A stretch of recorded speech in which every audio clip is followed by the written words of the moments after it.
these eyes.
GHQ Kingston on your radio at 920 AM and 92.5 FM and also online at mykcr.org.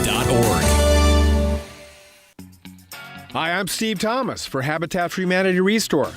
Habitat Restores are nonprofit home improvement stores and donation centers that sell new and gently used furniture, building materials, and appliances to the public at a fraction of the retail cost. The Ulster County Restore at 406 Route 28 in Kingston needs your donations. Call our hotline at 845-853-7499 to schedule your free pickup. And thanks. We all play a role in keeping our community safe.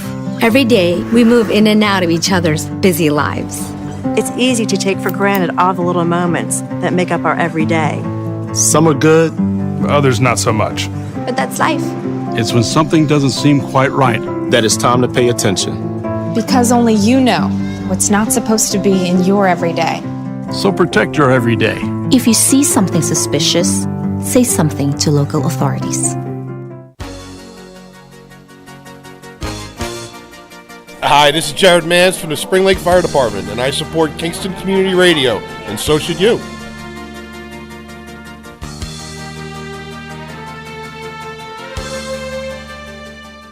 This programming is brought to you by the Friends of Kevin Cahill. As a strong advocate of local broadcasting, Assemblymember Cahill urges you to support Kingston Community Radio with your time and donations. Your contributions keep KCR vital and on the air at FM 92.5, AM 920, and on the web at mykcr.org. Please join Assemblymember Cahill and send your gifts of $10, $25, or more to Kingston Community Radio, Post Office Box 4364, Kingston, New York 12402. Together, let's keep KCR alive. Thank you, Lawrence. Good morning, listeners. 331-9255 is our call-in number on this Wednesday, May 26th. On the hinges of Memorial Day weekend already. That's right. I'm looking forward to that. What do you got planned this weekend, Greg? Kind of hard to believe. Not an awful lot. We went up to Sagandaga a couple weeks ago, and we were thinking about it for this weekend. But there's some times where it's just nice to do nothing. It is, and I'm looking at the weather right now for the weekend. It looks like we're going to get some rain on Friday, but it's much needed. Yeah, well, it beautiful days on Saturday and Sunday. 65, 63, Monday 70. I mean, you can't. I mean, that's a little on the cool side for a Memorial For you, Day it's a little weekend. on the cool side. For the rest of us, it's beautiful. Today, it's going to be 91. That's probably right up your alley. That's right up my alley. Yes. Well, when I walked in here this morning, I said to myself, "Well, if we throw water up in the air, it'll probably come down as snow." Yeah, that's true. If you want, I'll turn it down. I'm fine. I got to keep people on their feet. But at Friday, it looks like 99% chance of rain. And we are really low on the water table right now. It is dry. It is, and I could see the pollen going through the air. I mean, my spring out. I used to have, when I was a kid, I used to have asthma really bad. Then when I turned 18, I kind of didn't have allergies. Then by the time I was 22, 23, the pollen and the spring started hurting me. And my father, don't even get me going. He used to have it really bad. So up until about 3 years ago, I never had allergies at all. But boy, now. But I don't get them as bad as some people. Yes. Good morning, Mayor. Really bad. William Murphy, Mayor of the Village of Saugerties, just walked in. I used to have allergies bad. Now I don't have them. Now you don't have them. But then I was never allergic to poison ivy. Now I am. You are. Wow. That's crazy. Well, they say every 7 years your body chemistry changes. Oh. Well, I've been very, very fortunate over those many 7-year periods of my life where I didn't get allergies up until about 3 years ago. And it's basically where my nose will start to run and my eyes will water. That could be attributed maybe to some dry eye and some eye drops. But I don't get it as bad. Janine Mayer, who's on your village board, boy, oh boy, she gets it bad. My wife and one daughter get it pretty bad. But I always remember, I used the same deodorant probably for 20 years. It's just a deodorant I liked it. And then about 10 years ago, all of a sudden, my arm started breaking out from it. Go for I had to change my deodorant. I put it on, and by the end of the day, I'd be itching and have hives, and I had to change my deodorant. Wow! And I had used it probably for 20 years, the same deodorant. Interesting. Yeah, things change. Very interesting. And are we on the air? Oh, yeah. Okay. Yes, yeah. Yeah. Sure. Yes, we are on the air. I wouldn't have introduced you if we weren't on the air. So, and you mentioned about the thing with poison ivy. Years ago, all I had to do was look at poison ivy, and I would catch it. And when I worked for you, I could roll around. I never got it when I worked for you. Well, you know something? Jeremy Fredenberg, who I know you know well, worked for me for quite a number of years. Never got it. I remember that tree over by the Lions Playground loaded with poison ivy. And there he is on a hot summer day, shorts, no shirt, pulling the poison ivy, that vine down that tree, falling on him. Never, ever caught it. Well, guess what? Last year he was doing some weekend work on tournaments and some other stuff, and we had quite a batch over at the municipal building, the town hall. And he got no gloves, no, over it. He caught it. 7-year itch. He got it. No, it's true. That's how I found that out. When I became orders of my deodorant, and I went to the doctor, and the doctor told me, he's like, every 7 years, your chemical compound can change. And, things you may not have been allergic to, you are now, or vice versa. And so, yeah, I found out poison ivy the hard way, too. Same thing. I was always, I had hedges in my yard one day, and I'm like, I don't care about that. I started pulling the poison ivy out. I mean, I had it bad. I mean, all over, too, because I didn't think I was allergic to it, so I had it all over. Right. Same thing happened to him. So. Places you shouldn't have it, I had it. It was brutal. Well, a lot of good stuff going on. The butterflies are up in the village. I saw them yesterday. They look good. Yep. Some very colorful ones. And, we had...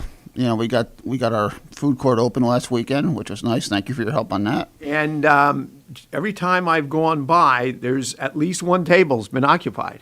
Well, there's two people that sit at one table all day, every day, that are kind of driving me crazy. Oh, okay. And I had to call the police on them yesterday because they had a lover spat. Oh, jeez. So I actually had to have them removed Friday night because we had the senior class promenade Friday night. How did that go?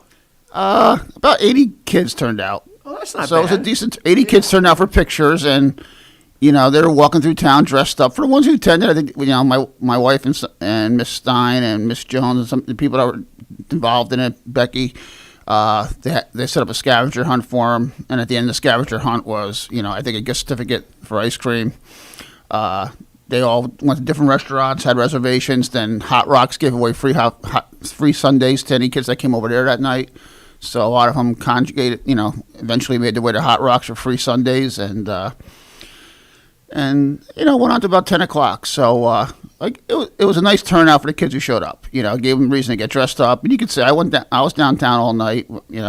We decorated the village with balloons and streamers, and we had the food court all decorated with tablecloths. And then of course when I pull in, those two people were sitting right in the middle of it. So I called the police and said, "Listen, let the kids have their night. Can you just ask them to move on?" Well, not only that, but if they're getting into lovers' disputes and they're getting into arguments, that might be an uncomfortable setting for a family with children. Well, that's going to drive them away. So, and I've talked to the chief because they tend to extra money from people, and you can't have that. And panhandling is not illegal according to Governor Cuomo. So we're figuring out a way. They just showed up here about a year ago. Listen, I'm not saying they're bad people, but exactly. That's my point.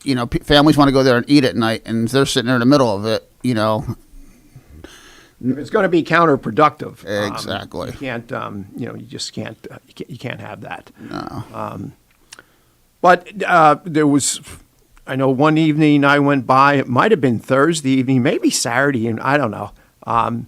And most of the tables were occupied. Yeah, no, it's getting good use, and Rodney from Village is partnering with me again. He's taking care of the tables at night, cleaning them, taking the umbrellas down. So the other businesses are helping out as well. Make sure we keep it clean, and at least obviously this year we're not as under strict guidelines under COVID where we got to wash them down every night that we should. But right. We're going to keep it as clean as possible. I think. Some of the onus has to be put on individuals. People, exactly. There's nothing wrong. I mean, we've seen it at the ice rink, at the ice arena. where people will come in with their own wipes. And we saw it at a softball tournament last year where 2 of the teams came in. And the very first thing they did was wipe down the benches because, you can't expect all the time that somebody is just going to be cleaning and sanitizing them. Now, of course, we have much better information, scientific information, where last year at this time, we didn't know. There was, that, one of the highest percentage of contracting COVID was by touching contaminated surfaces, where about a month, 6 weeks ago, they released new, scientific data, scientific information, where the chances were 1 in, 10,000 or some crazy number like that, a very, very low percentage with it. And then, of course, when you're outdoors, that percentage just drops even especially during the even warmer further. weather and the UV rays, and there's a lot of factors. But yeah, well, I'm sure Clorox wipes are happy that went a year before it came out because they made a ton of money over the past year, and a lot of those disinfectants, because of that. But yeah, I saw a great sign. Thinking was it last 2 weekends ago? I was down in Washingtonville for a soccer game for my daughter, and at the soccer field they had signs up. Your mom and dad aren't here, so pick up after yourself. Those are great signs. Those are great signs. You should get a few of them. Yeah. I've had a question come to me in regards to the park. I've had a couple people call me. What is your situation with dogs at the park now of COVID's? We're not allowing them. Okay, it's been a tough go of it. I'm we've sure gotten people back into transition. We've gotten complaints from Little League parents, from Little League board members, some others in the organizations. We relaxed the policy. I shouldn't say the policy. It's a law. It's a local law. It falls under Chapter 224 of the municipal laws of the town of Saugerties. So we relaxed it last year simply because there was no activity. Right. There was a lot of activity with walkers and people walking their dogs. We still did not allow them on the fields. Right. They needed to be leashed. That didn't happen all the time. If a dog was walking alongside an owner, we're not going to harass the owner. We did still had the stipulation you had to clean up after your dog. And I will say this, a large majority cleaned up after their dogs. Most do. So right now we are in warning people. Okay. It's going to get to the point where we've had notices out.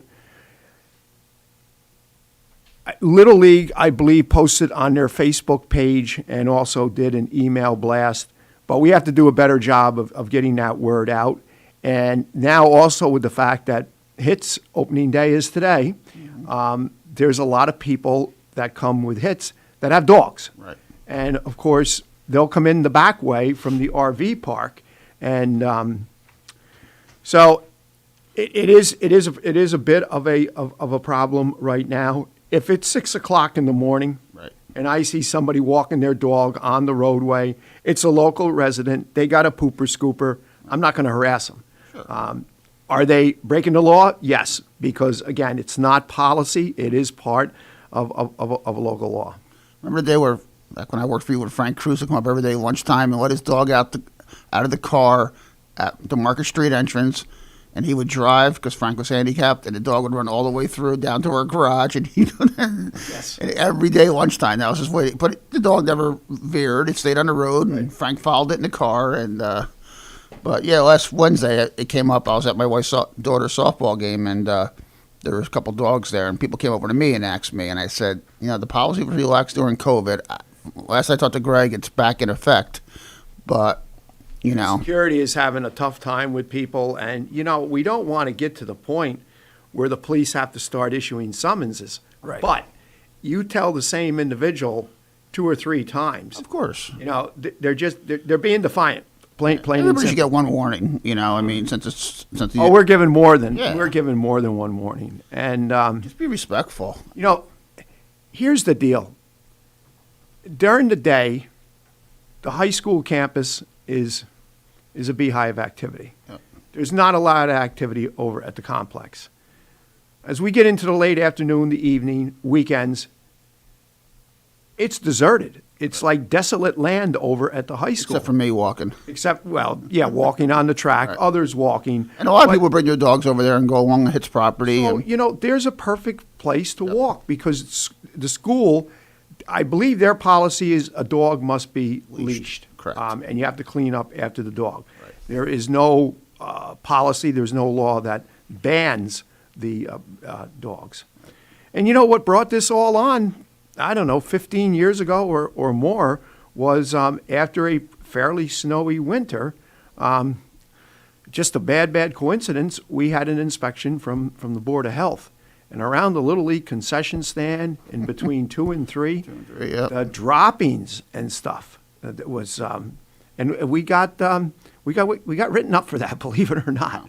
And we allow dogs at Siemens Park in the village. That's a dog-friendly park. And Tina Jarvis Park's dog-friendly.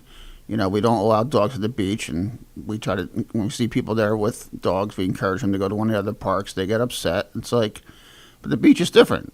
Kids are playing there. There's a playground. We have sand. And well, that's the other thing. We've had 2 or 3 cases that's been reported to us where there's been dog droppings on the field in a lawn, and a child has gotten into it.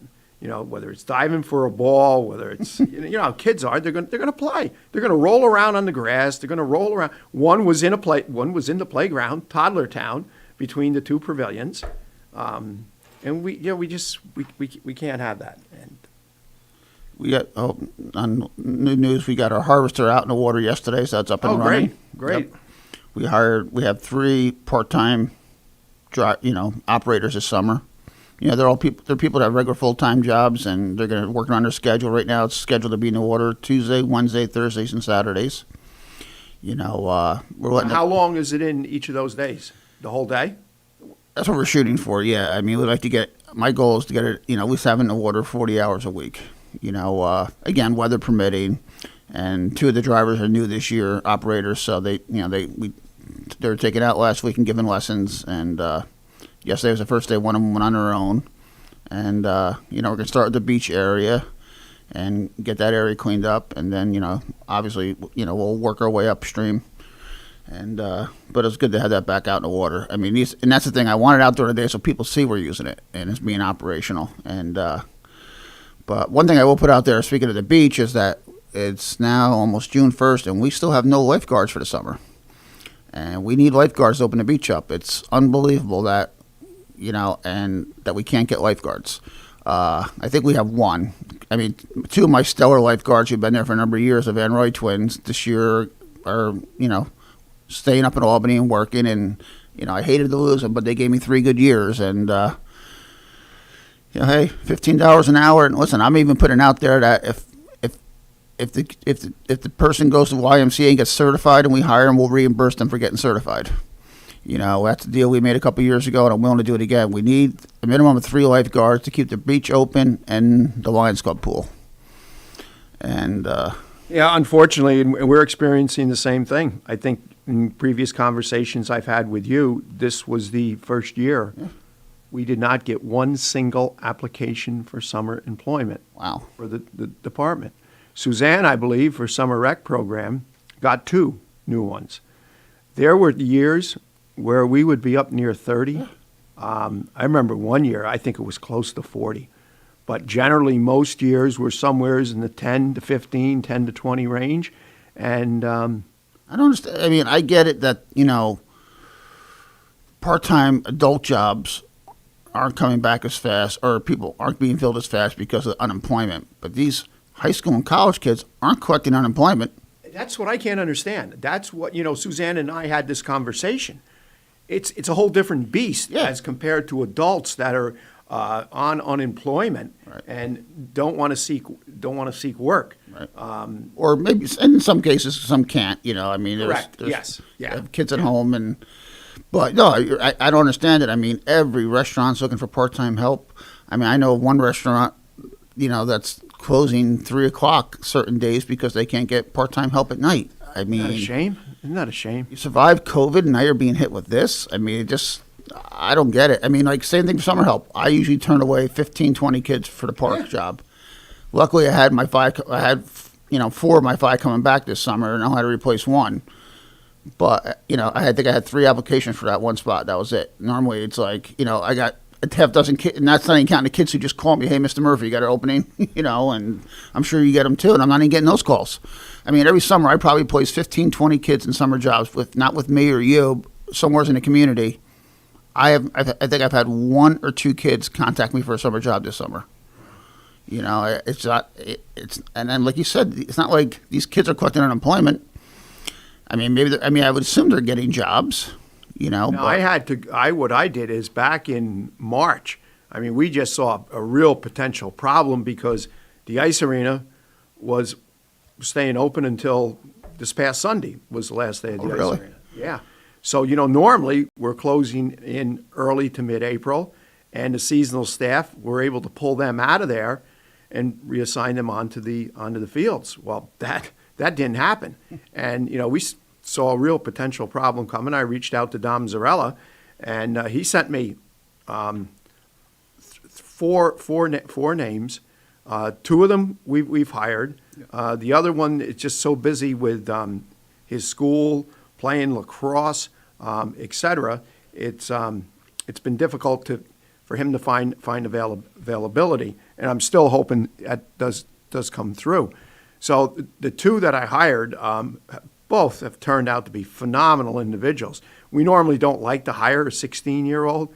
These are 2 16-year-olds that have a maturity level of an 18 or a 19-year-old. Good. I'm very, very happy with both of them. We threw out, normally we host the turf students for a field day from Cobleskill and Delhi every year. And then that's usually my pitch that. Yeah, that's a good point about Dom. I might reach out to Dom today about lifeguards. There you go. Yeah, you ought to do that. That's a great idea. Because some of these kids, man, I know it's available. I mean, honestly, it's the cake job of the summer, being a lifeguard at Saugus Beach. If you're going to reimburse them to go get certified. We did it a couple of years ago, and you know what? For $150, it's worth it. Yeah. Well, it's, I guess you got to look at it this way. You either offer that, you have to take every alternative that's on the table, or you shut the beach down, you shut the Lions playground down, the Lions pool, excuse me. You don't want to do that. And Lions pool will never shut down because, at worst, we can figure. We have some mothers that are, personally, to have the certified lifeguard for the Lions pool, I think is a little over the top. I think a certified daycare person being there, which we have some certified daycare workers who are willing to do it, but the health department requires to be a lifeguard. It's a 18-inch pool. Yeah, I was just going to say, so there isn't different requirements and stipulations, whether the depth is 18 inches or 18 feet, so I hope 118? I hope the health department's not listening, but, if we have to, it can't shut down the Lions Club. You can't. Too many, that pool, it's amazing how much use that pool gets, especially for toddlers. And, if I have to go sit there, I'll go sit there. I don't care. It's going to stay open. You ought to reach out to Don. I am. That's a good angle. I didn't even think about that. And the thing is, normally we want our lifeguards, I think we normally want them to be 18, but I think I'm willing to do 16. And I've already talked to a couple of kids, said, listen, go get certified. Let me know. And I haven't heard back from them. One kid who did come to me for a summer job, I said, listen, you want a summer job? Here's the link. Go to the YMCA, get certified, come back. You're guaranteed a job. Have not heard from him since. But yeah, especially with all the work we're trying to do down the beach, and I think I told you, maybe you'll know this, and maybe a listener will know, and it could help me out here.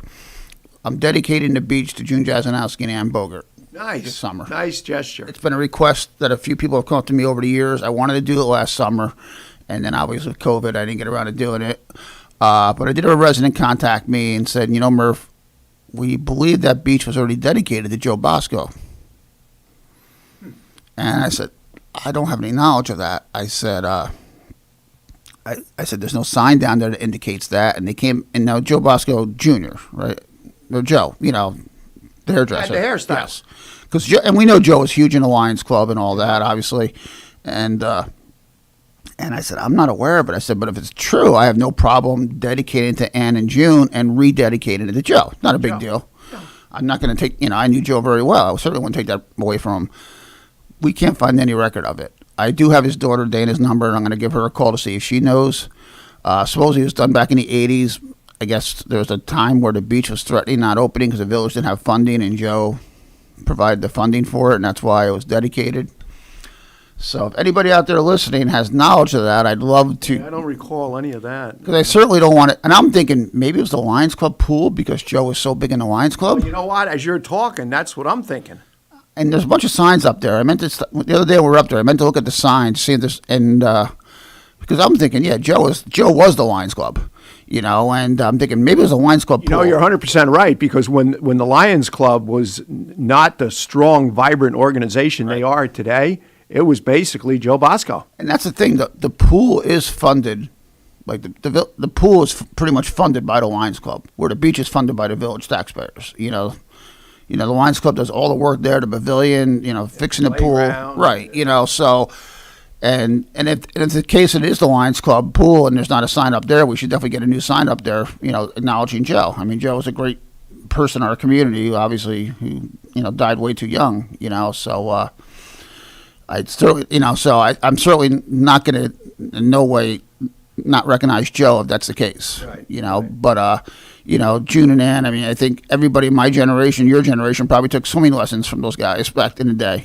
I mean, I did for one day and I embarrassed my father, and he pulled me out of the water and said he's never bringing me to the beach again because I cried like a little baby when he took me down there for lessons.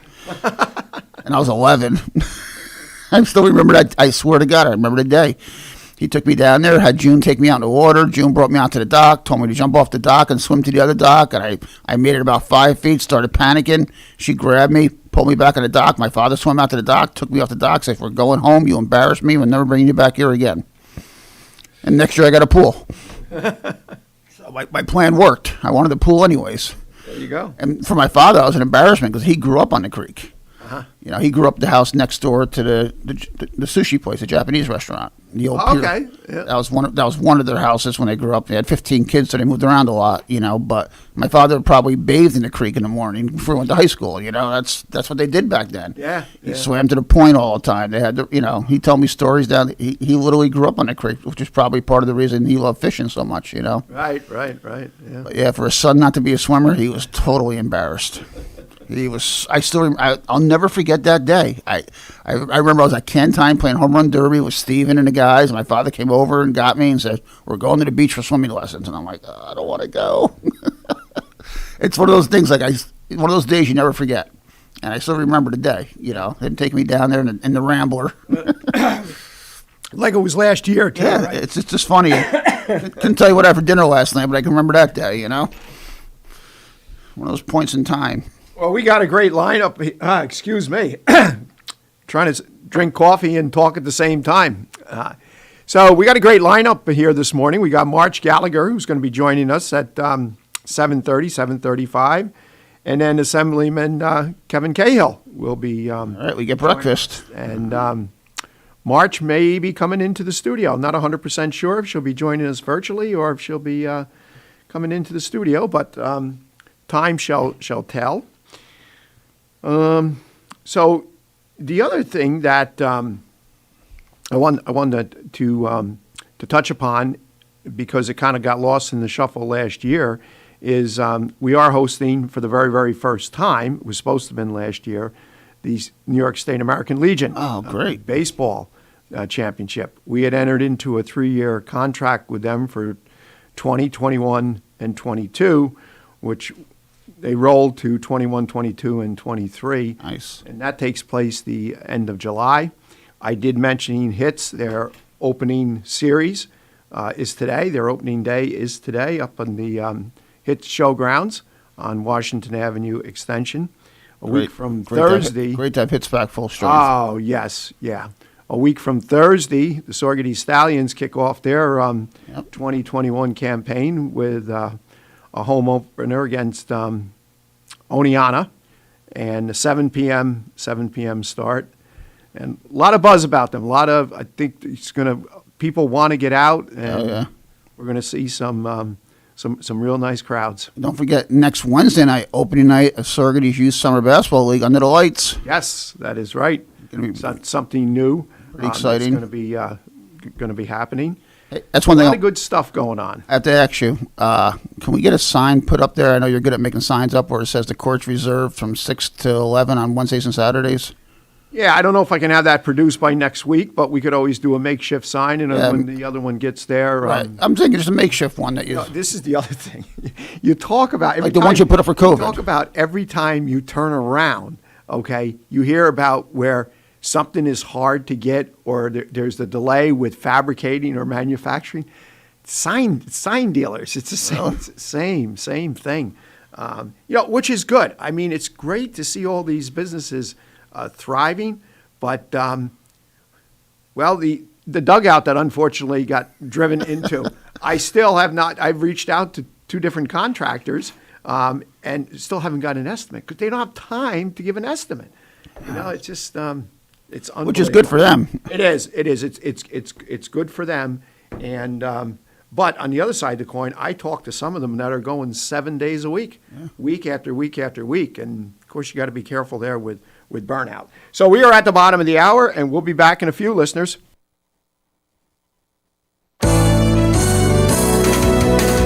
You're listening to Kingston Community Radio on WGHQ Kingston. On your radio at 920 AM and 92.5 FM. And also online at mykcr.org. 100 years ago, there were 100,000 tigers in the wild. Today, there are as few as 3,200. The Earth's wild animals can't speak up when they need help, but we can. Be the voice for those who have no voice. Visit worldwildlife.org. Everyone is talking about healthcare these days. America spends twice that of other developed countries on our healthcare system, yet our health ranks near the bottom. How can we stop spending so much and getting so little? By shifting to a system that gives more patients access to strong primary care. Primary care can help make America healthy again. To learn more about the benefits of primary care, visit www.healthisprimary.org. This message is brought to you by America's Family Physicians.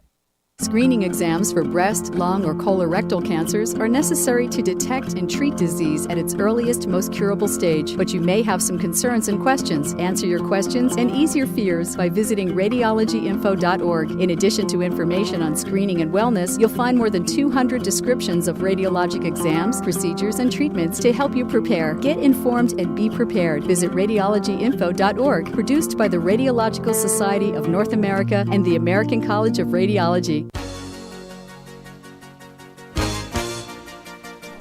Hi, my name is Jackie Lovezzo. I'm from Lake Katrine, and I support the Kingston Community Radio because it is an invaluable resource to the community and its residents.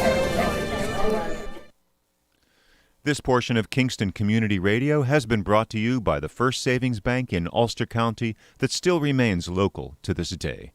Ulster Savings Bank, a community bank that's invested in local business, invested in community, invested in you. Ulster Savings Bank, your one-stop resource for everything local. Locations throughout the Hudson Valley and online at ulstersavings.com. Member FDIC. They didn't tell me that. Thank you, Lawrence, and welcome back, listeners. For those just joining us, 331-9255. Those that have been with us this first half hour, welcome. Again, 331-9255. This is a call-in radio show. We're expecting March Gallagher very, very shortly, either virtually or in person, one or the other. And then following March, we've got Senator, oh boy, I'm giving him a promotion. Yeah, Assemblyman, President Cahill. Assemblyman Kevin Cahill. And so good lineup here. And our buddy Freddie is home with pancreatitis, or recovery from pancreatitis. Poor Fred. Oh, my God. I'm at the gas station yesterday, and I came out and got my car, and all of a sudden the chief calls me. He called me back because I had a call about our friends at the parking lot who were having a fight. And as I'm talking to the chief on the phone, Freddie walks over. So the three of us had a conference call in my car yesterday afternoon at 5:30 at the gas station. And Chief's like, Freddie, where you been? He's like, I was in the hospital for 2 days with pancreatitis. And I'm like, get out of my car. This guy can't catch a break. Yeah, what are you doing sitting in my car if you're just getting out of the hospital? I mean, that could be contagious. He looked all right, but he sounded awful. He had no voice. Well, he said I could call in, but my voice is crackling, so I didn't even respond back. I mean, You sound like a 12-year-old boy going through puberty yesterday. It was hysterical. You ever see the Brady Bunch with Peter? Peter Brady and his voice changing. That was Freddie yesterday. He's like, It was cute. I'm like, that's why you haven't called me in 3 days. I thought my phone was quiet. He's gone from one thing to another. I know. He's a train wreck. And then, his father's health is not in the best of shape, and he's been burdened with that. Just. And I don't know if you know, my arm is out of the sling. I see that. Arm is out of the sling, and started physical therapy. Good. Yesterday. Where are you going for physical therapy? Dan Hoyt over at Bridge Street? Huh? At Bridge Street or? Sorgady's physical therapy over there in the Heights. Oh, yeah. Yep. Past the... Cumberland Farms. Cumberland Farms. Yeah, they used to be the Sparrow. The Sparrow boy had it. The one that passed away a few years ago. Okay, if you say so, I'm not... Yeah, he Randy Sparrow. Oh, okay. Yeah, Randy Sparrow. He passed away a few years ago. That was his practice originally, or he was part of that practice, I remember. Okay. Yep. Okay. And so what was wrong with it? I mean, what was the actual problem with your shoulder? Well, I had tore the supraschirastus muscle from the rotator cuff, and when it tore the top of the rotator cuff right with it. Nice. Yeah, real nice. Now, that had been a long time injury that you just finally got fixed, or it just happened? This happened back during that first heavy snowfall in December. Ah. And unfortunately, the primary that I normally see, Dr. Heslin, is still on that project for the governor up in Albany, and I saw another that maintained that it was just severely bruised, interior bruising, and then finally, to make a long story short, I wound up with Dr. Alfred, sports medicine at Bone and Joint. Where's that? Albany. Oh, okay. Yeah. Top notch guy. He's done several people that I know, and I'm real glad I went up to see him. I had gotten an opinion from another here locally, and the length of time and the length of recovery was like night and day. It's amazing what they can do now. It is. It is very. He gave me some really neat pictures. I don't know if I have March's cell phone or not. It's not like a politician to miss their spot. They're usually here early. I'll tell you what, that new traffic circle, holy crap, I almost got lost this morning coming through that. Yeah, it's a little tricky, but I went through it a couple times yesterday.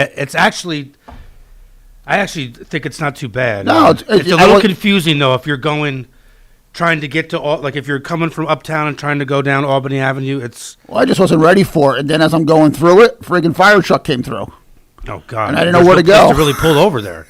Like, whoa, where do I go? I actually, coming from Albany Avenue, going to uptown yesterday, I thought I was going in the right lane. I ended up on Chandler. I was like, oh, God. But it looks good, though. They're doing a nice job. Yeah, it looks like they're doing a pretty good job, and they're definitely going to be done before November, so that's a good thing. I got a little panicky. I'm like, am I in the right lane? Then I was in there, the fire truck coming behind me. I'm like, where am I going to go? And then they went flying by me. So I text March. Something may have come up. Who knows? We'll see. We'll milk it. We'll get through it. We always do. So I see on the headlines on the sports page here, Joe West. Yep, set the record. I actually had the pleasure of meeting him. Quite a through Tommy. Through Tommy. Yeah. When Tommy first started umpiring, Freddie Freer and a bunch of us, we used to go down quite a bit, and we would hang out at the old Shea Stadium after the game when he came in. He primarily did National League games, and he came up umpiring about the time the Mets were on a fairly good run. When their Mets were good? 85, 86, that time frame of Doc Gooden and Darryl Strawberry, et cetera. So we would hang out and till they took their showers and changed, and normally one or two other umpires would come on out with him. And I remember one evening we went actually over into Manhattan, and okay. Good morning, caller. You're on the air with Kingston Community Radio. Good morning to all. I have a couple of questions I'd like to ask you. You know, this is going to start soon. Sure. You know when the farmers market is going to start? Yes, it's going to start. Supposed to start this weekend, Mrs. R. Memorial Day weekend. It usually starts. Okay. That's what I had heard. I didn't get my. I want to know about the community band. Will they be allowed to have that again? Community band is playing at the American Legion Memorial Day ceremony on what time is that gonna be? Sunday, May 30th, which is the true Memorial Day, not the. I'll give you a 3-day weekend. Right. Memorial Day. Jimmy Gage is always emphatic that it's on the actual day. Yeah. And you know what? I think it should be. I think a veterans organization should do it on the actual day. So the Saugerties Community Band will be playing. And I think they are planning on doing their regular shows at the Kierstead House as well. I'll definitely find that out, but I had heard they're planning their regular schedule this summer. Okay, good, because then I really missed them last year. Yeah. Yeah. Okay, but on Sunday at the Legion, what time would that be starting? Do you know? 6 o'clock. 6 o'clock. Oh no, 5 o'clock. Right? No, 6 o'clock. 6 o'clock. 6 o'clock. Okay. 6 o'clock. Now, Yes. Yeah. Okay. Before you were talking about dogs, you know, at the farmers market, you have a lot of people coming there with dogs, and I don't see why they should be allowed in there. And they're all different sizes, and you've got a lot of little children in there. Yeah, but that's something, the farmers market has their own insurance and their own policy through the school, so that's not something that the village or town, that's school property that the farmers market leases from the school, so we don't have any jurisdiction. I think the reason they do it, I think most farmers markets are pet friendly. I think that's kind of the idea of a farmers market, you know, it's outdoor, cultural, you know, I don't know, you know, I assume they allow them in there, and that's part of their policy. So, so you probably need to talk to, you know, like a Jude Spector or Barry Benepe, the people that run the farmers market, to find out, you know, more about that, Mrs. R. Yeah, because, you know, I mean, you're selling a lot of food there. You don't want a lot. Yeah. I love dogs. I do too. I had nothing against dogs. I used to have dogs myself when I had my own home. But I really feel they don't belong. And like I said, you know, some of these are big, and you got little children there, and they're just at the height. No, I hear you. If something happens, you know, it would be horrible. Nope, I understand. You know, up until 15 years ago, I had a dog all my life since I was a small child. Okay, I would never think to bring my dog to a farmer's market. I'd leave the dog home. Yeah, definitely. I agree. I mean, I don't know. I see people bring them into the convenience store sometimes, and I'm like, listen, to each his own. It's just not my cup of tea. And you know, I know people love their pets, and then I know a lot of people do the right thing. They leave them outside or have someone watch them. But I've seen them bring them right into the store, and I'm like, I have too. I know Smith Hardware allows people to bring dogs in, and that's fine. It's a hardware store. Right. You know, it's not a food store. It's not a food. Yeah, right. And sanitary. And they like being pet friendly, and I respect that. And you know, you don't see it a lot, but every once in a while, I see someone bring a dog into Smith Hardware. You know. Mm-hmm. And that should be each business owner's choice, you know. But when it comes to food, I agree. I don't think any kind of pet should be brought into food establishments. Yeah, definitely. You know, because it does. You know, you have the dander, and you got, you know, the fire and all this stuff. You know, so like I said, I love dogs because I've had them. You know, but I just feel there's certain places they don't belong. You know, so. So let me ask you: are you feeling a little bit better about having the 4th of July parade now than you were a month ago when we were talking? You feel a little more relaxed about it? Just wait a sec. You know, I got to grab my other phone. This one is not working that great. Okay, I'll say it again. I was asking you, do you feel a little better about having the 4th of July parade? Remember we discussed it last month, and you were a little concerned about it? Okay, are you talking about the parade? 4th of July? Yeah, the 4th of July parade. Okay, I believe isn't that supposed to be on Sunday? It's going to be Sunday at 1 o'clock. Yeah, we're moving it out a little later in the day because it's Sunday and it's a church day. So we want to give people time to relax and not have to rush around in the morning. So the parade right now is, I mean, I don't see any indication now that we would reverse decision because things are moving forward. Everything is opening up. Many places going 100%. We need it. We need it. In fact, now just this morning there was, boy, oh boy. I don't think it was New York State. I think it was either Jersey or Connecticut, where they're looking at possibly, provided all faculty are vaccinated and the students are all vaccinated, not requiring masks when the kids return to school in September. Yeah, New York State. Oh, is it New York State? Or was it Murphy in Jersey? You're right. Might have been Murphy, Governor Murphy. It might have been Murphy in Jersey. I don't know if it was New York State. Cousin Murphy. But, Yeah, must have been him. But yeah, I mean, Cousin Murphy. And I believe, I believe you heard that Isabel Zell had died. And what they're still going to have their 4th of July thing going on over at the house on Market Street. I can hear. Are you talking about the DeSells? DeSells, yeah. Yeah. Yeah, I'm sure they're still going to go forth. Yeah, they're still going to go forward with it. Yep. Yeah. I don't think the passing of Mrs. DeSell. Mrs. DeSell will affect that. I think if anything, go probably every year they pick a theme, and I have a feeling this year the theme could be in her memory. In her memory and her father, because her father's passed since the last 4th of July as well. Yes. Yeah. Because we didn't have one last year, so since the last time we had one, something there, they both have passed. So if I know Greg and the family, I have a feeling maybe their theme this year will be a tribute to his parents. Who knows? Yeah. I think it's going to be wilder and crazier than ever. Hey, listen, you know what? If we're vaccinated and people are, we need it, and I mean, you're seeing Sunday, the Knicks had a full house at Madison Square Garden for the game. I mean. I think Brooklyn last night. Yes. Weren't they 100%? I didn't catch that, but probably. I mean, and a lot of baseball stadiums are back to full capacity, some of them, and. Yeah, the Knicks had 15,000 there on Sunday. So, there was a ton of people there. Yeah.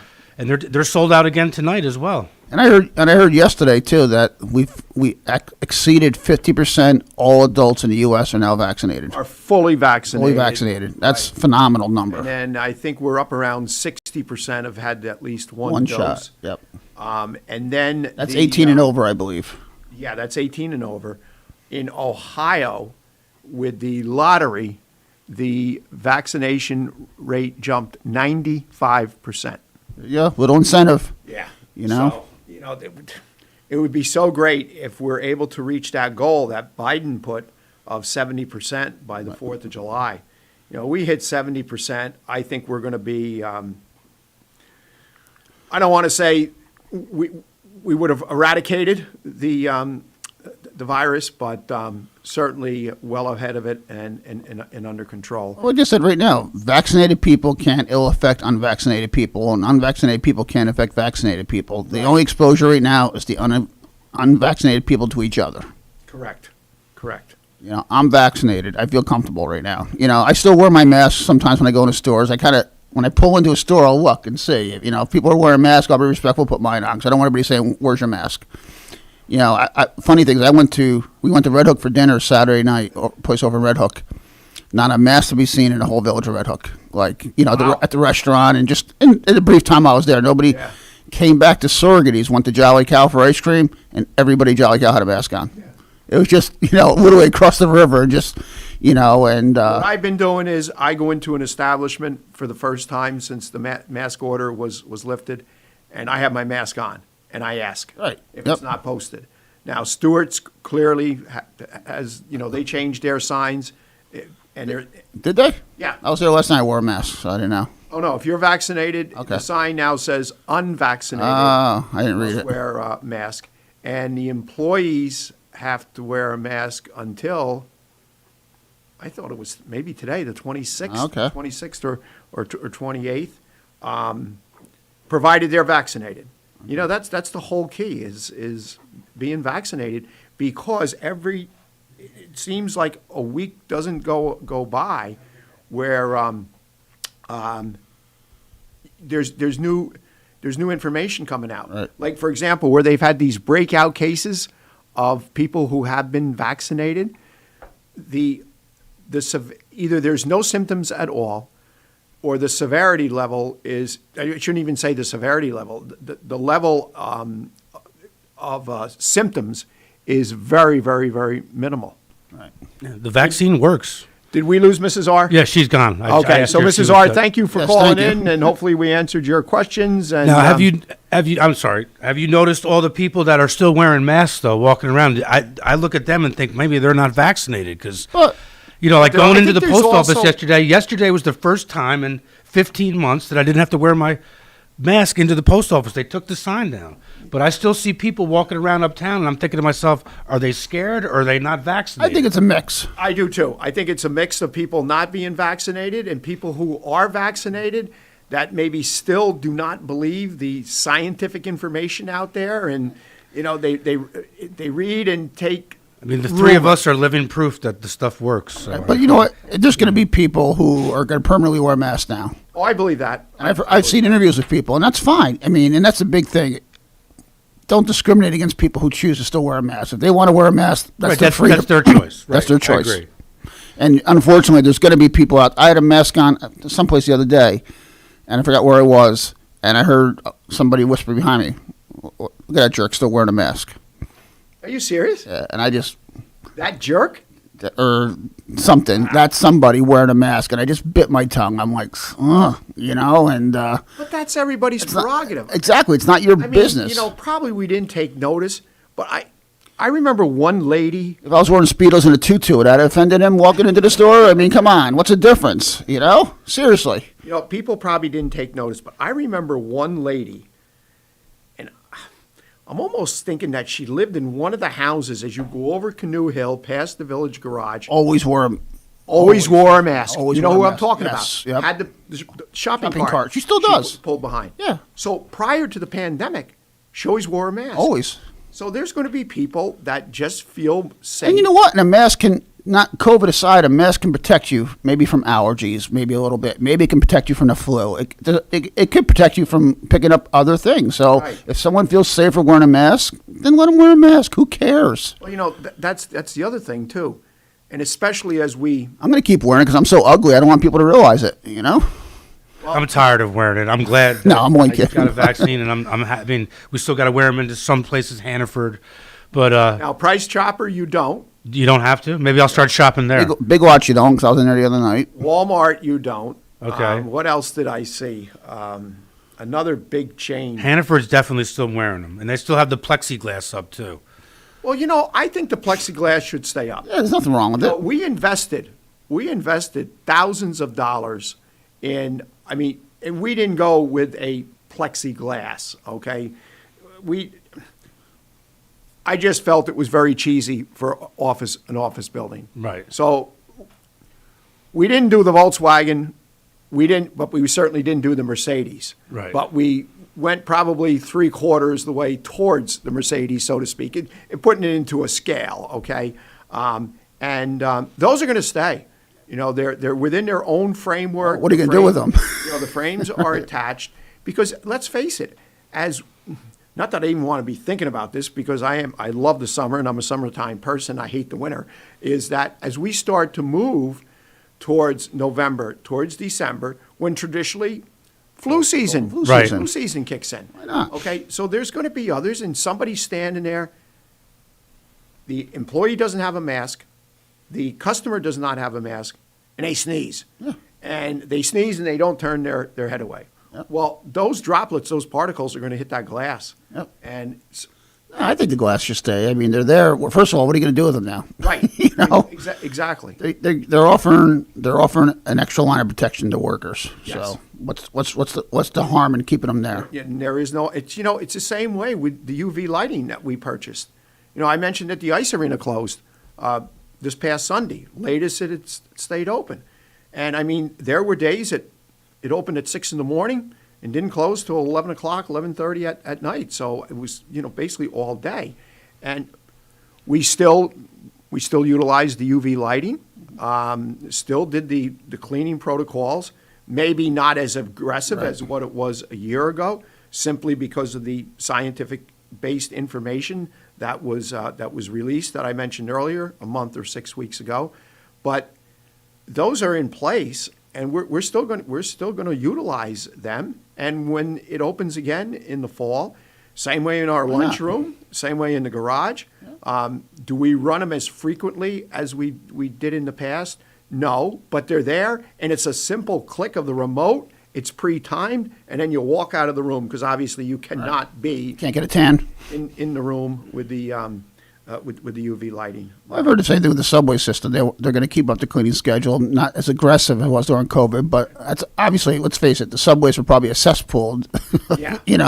So it's not a bad idea, if, any kind of public transportation. And I don't have a problem that, for public transportation, they're going to keep the mask mandate in effect. I mean, let's face it, when you're on an airplane, that's tight quarters. I mean, I'm not going to be offended if I have to wear a mask on an airplane. Did you see the number of people?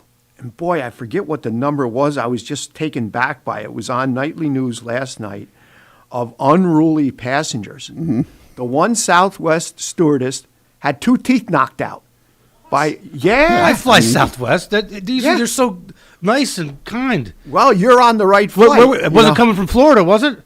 I don't know where it was coming from. I don't know where it was that's coming terrible. from. But all of them had to do with masks.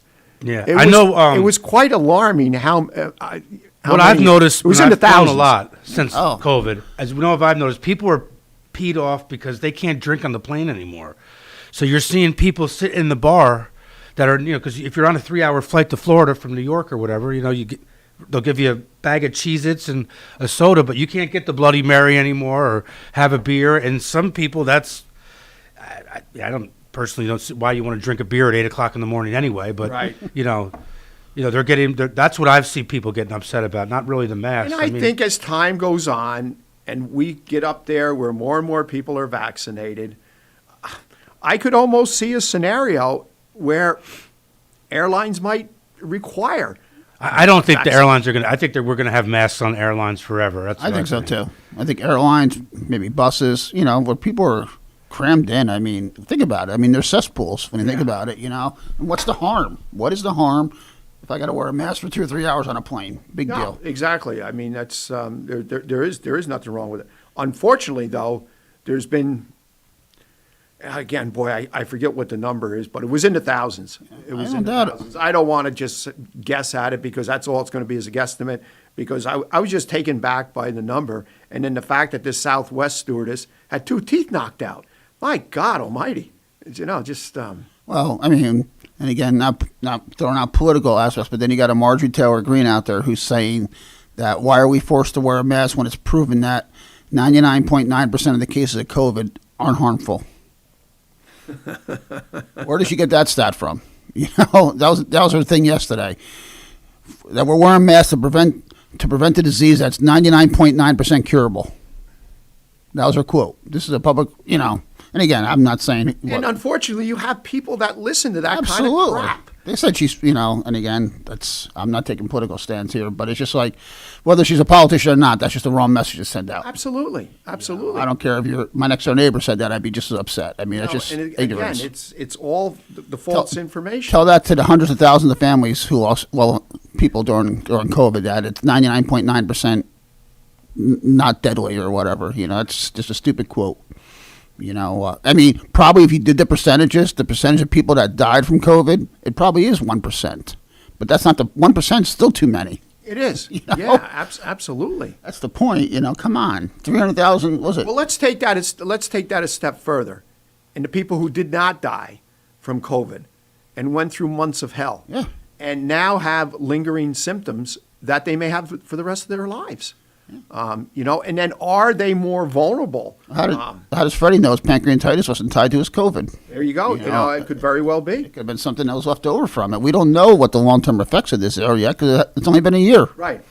And that's the thing is, as you see the guidance and the again, I use this word all the time. I probably used it a dozen times this morning. It's the scientific-based information. It's because as we've gone further in time, the researchers and the scientists have been able to track how long does the vaccine work for? At what percentage does it work for? So, I've also heard people say, "Oh yeah, first it was no mask, then mask, then you're gonna get it from touching surfaces, double mask. Now you're not." Well, because a lot of what the scientists, the researchers developed and discovered, they've continued to elevate that research. Right. Okay. Where, again, a month, 6 weeks ago, 2 months ago, whatever it was, came out with the likelihood of contracting from surfaces, it was 1 in 10,000, I believe. Right. And with was it Moderna last night that now it's 100% for 100%, right. because they've had the opportunity to do the studies, to do the research. 100% effective for children under 18. That's what the new thing Correct. was. Yes. Yes. So, this crap that people throw out about, well, it's constantly changing. That's good that it's constantly changing, because it shows that they're continuing, not only continuing the research, but they're expanding. They're not resting on their laurels. Nope, I agree. So, we gobbled up that 30 minutes. Yeah, that was good. So, something obviously came up with March Gallagher. We hope everything is okay with March. We are at the top of the hour, and it's time for a break, Lawrence? Time for a break? Oh, back in a few, listeners. You're listening to Kingston Community Radio on WGHQ Kingston. On your radio at 920 AM and 92.5 FM. And also online at mykcr.org.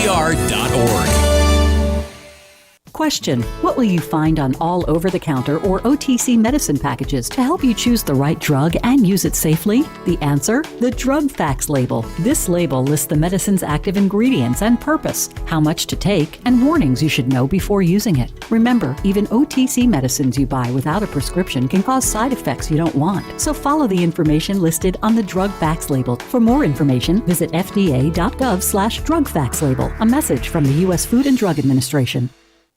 Introducing the YMCA. Sure, you know the Y for a swim or a game of hoops, but we're more than that. We're a cause. When you take a jump shot at the Y, someone else is getting job training. Practice yoga as a team practices her leadership skills. We give people of all ages, incomes, and backgrounds a chance to learn, grow, and thrive. So while you might think of the Y as the place for lifting weights, we're also about lifting entire communities. That's the Y. We're so much more. Visit ymca.net/more. At St. Jude Children's Research Hospital, we're fighting against childhood cancer every day. At the heart of this battle are our donors. Most of us want to make some type of difference in the lives of others. St. Jude does miraculous work. The fact that no one has to pay, it's a place where everyone is treated as an equal. Everybody is welcome here. And it doesn't matter your religion or what part of the world you're from, all that is taken away. It just gives you some hope. It's just a nice feeling to put your energy into something that really does genuinely make a difference in a child's life. There's just no greater gift.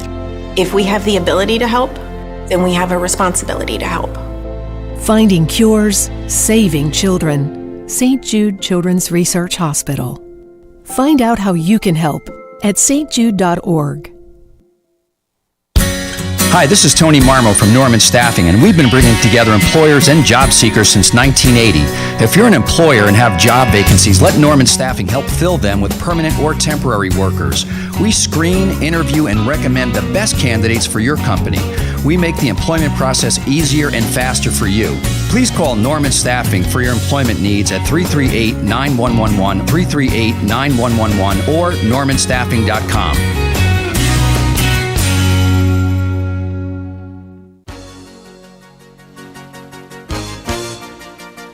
Hi, this is Winnie from the Rosendale Seniors, and I support Kingston Community Radio, and so should you.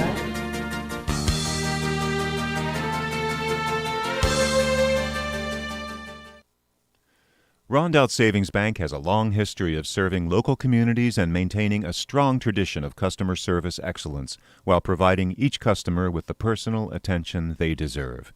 Rondout Savings' approach to community banking puts you and the growth of your business in the front of everything they do.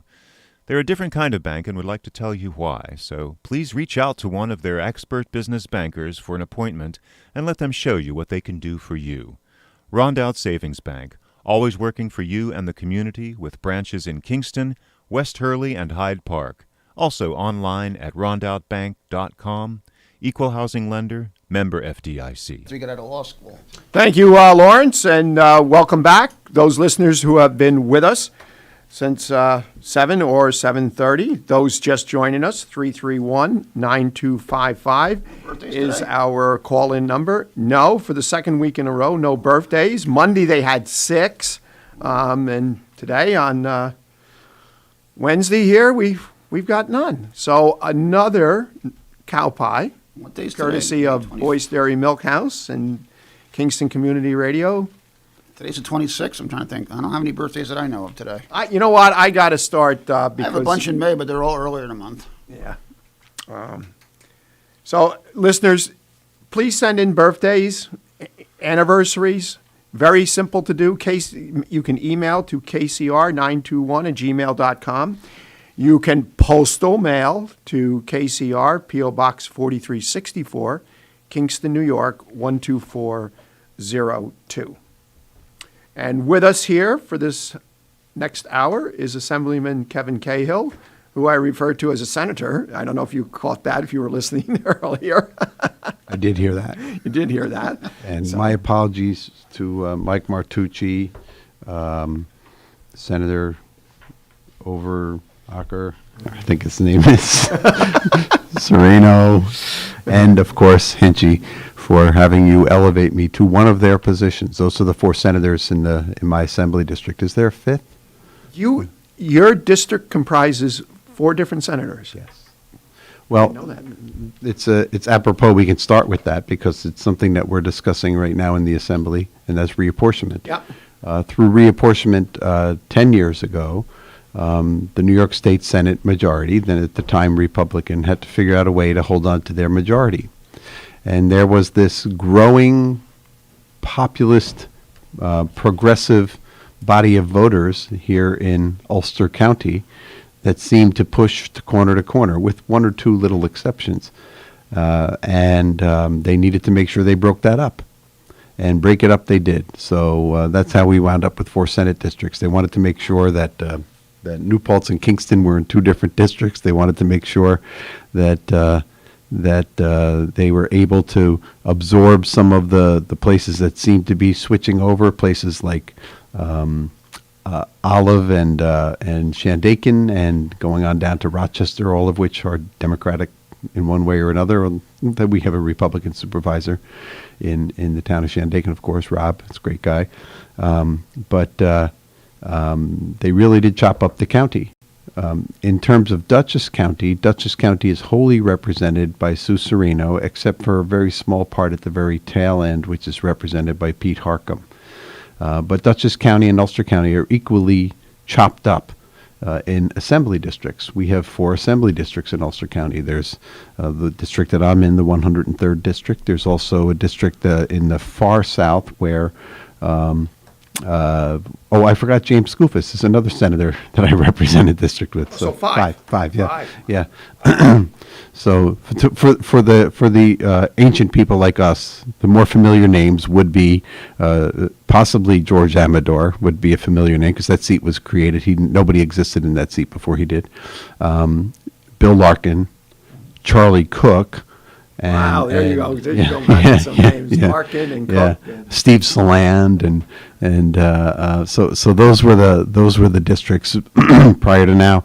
But they made them in the assembly similarly. We have in Ulster County. Jonathan Jacobson represents communities to the south. Brian Miller represents the town of Wawarsing, singularly the town of Wawarsing.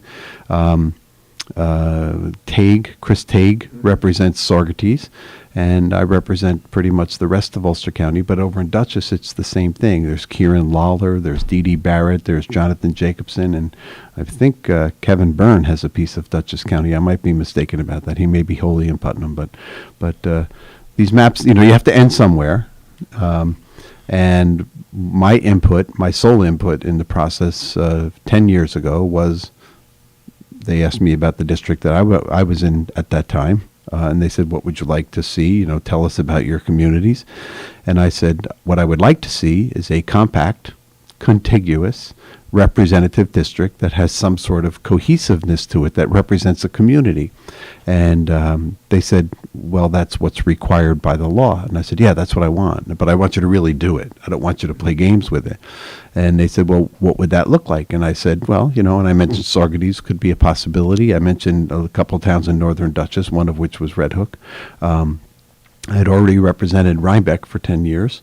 And I said, I want to hold for some way. I would love to hold on to Wawarsing, mostly because Wawarsing is part of Ulster County and has oftentimes been left out there dangling. And, unlike Saugerties, which is not remote, Saugerties is very centrally located. It's on the thruway. It's on the river. It's, it's close to Albany. It's close to New York City. Ellenville is close to nothing. And I felt that they needed representation, but the Republican leadership and the Democratic leadership got together, both parties, and they said, we don't like this person, a member of the assembly, and we're going to make a district to torture her. And they did. They created the district that was 140 miles long and one town wide. And one of those towns is Wawarsing. So consequently, when it came time for a vote, they said, well, you got the district you wanted, didn't you? I said, well, I didn't actually get to keep Wawarsing, which I wanted to keep. Well, they said, well, you can only have 135,000. We're not going to give you 145,000 people. And I said, that's fine. I said, but you still could have done. So that's what the max is? 135,000? Well, I'll come back to that. Okay. So when it came time to vote, I voted against the reapportionment because I thought that there was too much gerrymandering going on. The fact that Ulster County and Dutchess County were chopped into multiple assembly and senate districts, the fact that they made a district where the consideration was not the representation of the people, but the animosity toward a specific individual, who, by the way, is Congresswoman Claudia Tinney today. So it kind of backfired on them. Yes, 135,000 people in an assembly district, according to the last census. It might be slightly different right now, and that's plus or minus. You get into a place like New York City, and you don't want to split a building.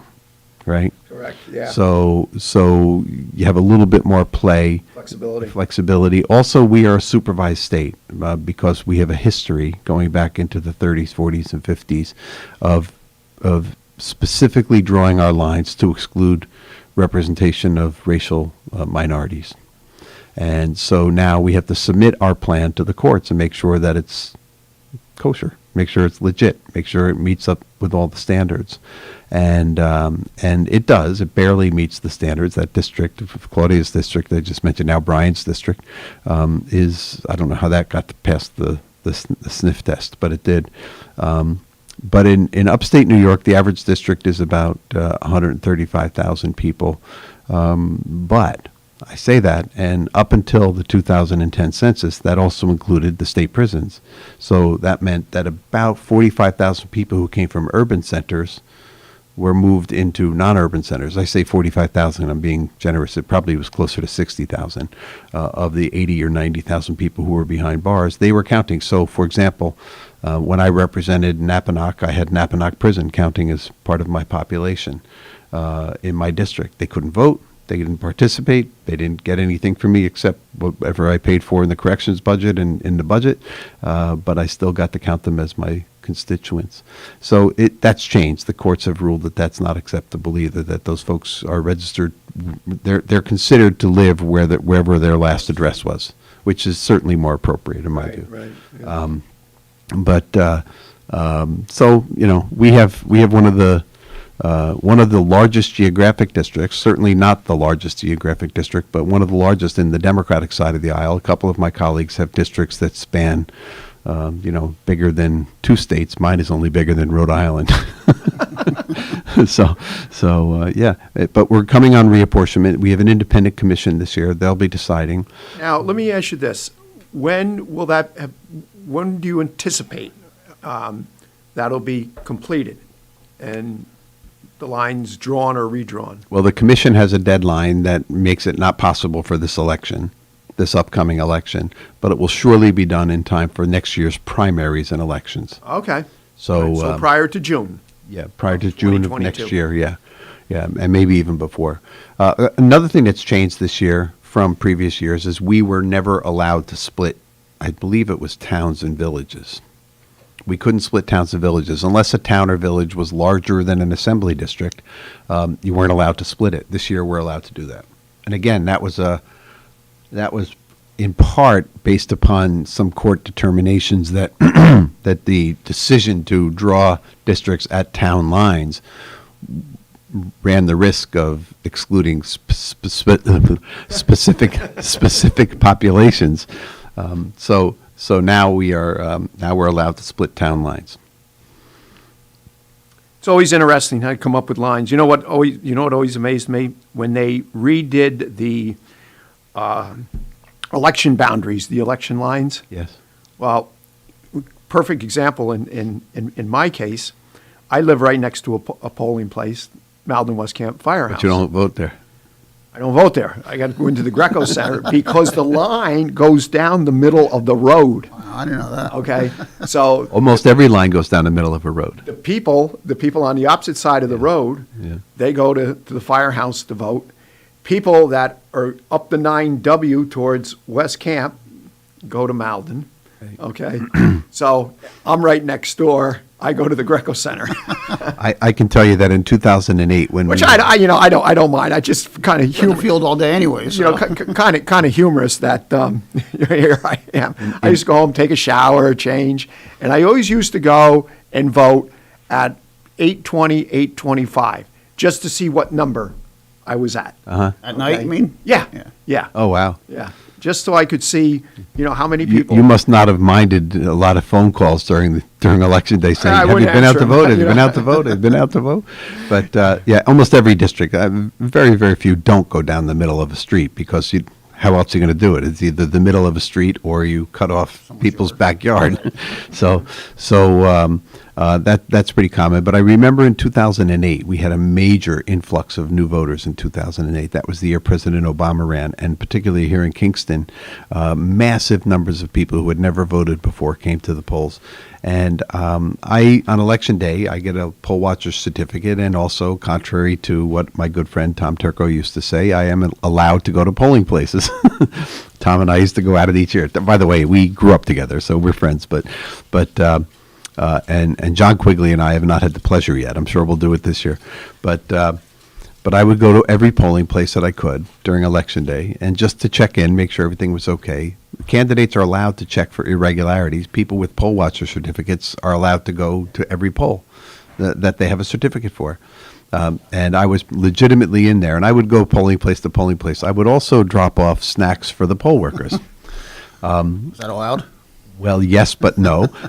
Yes, it's allowed. I'll wind this up. But at one point, I went from one polling place to another polling place to a third polling place, and I saw the same group of voters that were being shuttled from polling place to polling place because they didn't know where to vote, and neither did the poll workers. Wow. Anyway, we have a caller?